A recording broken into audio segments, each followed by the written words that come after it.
60 साल नफल पढ़ने से अल्लाह तुम्हें ज्यादा सवाब अता कर देगा। एक ढेर सारा तबका है जिससे पूछते हैं क्या कर रहे हो, तो कहते हैं बस कुछ भी नहीं, टाइम पास कर रहा हूं। तो मैं कहता हूं यार इतना फालतू टाइम कहां से आया जिसे पास करना पड़ा।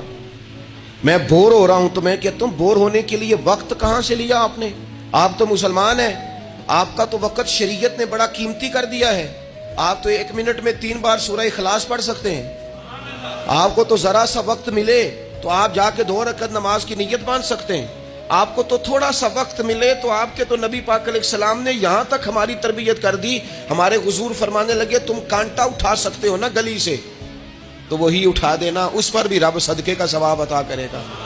तो यहां तो कांटों से भरी हुई गलियां हैं।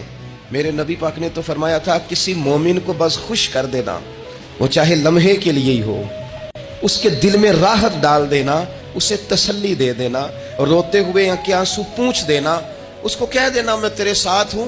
फरमाया मोमिन के दिल में तुमने खुशी दाखिल कर दी तो 60 साल नफल पढ़ने से अल्लाह तुम्हें ज्यादा सवाब अता कर देगा। तो ये फारिग बैठने का वक्त कहां से आया, ये बोर होने का टाइम कहां से आया। हमने अपने आप को बेकार कर लिया है।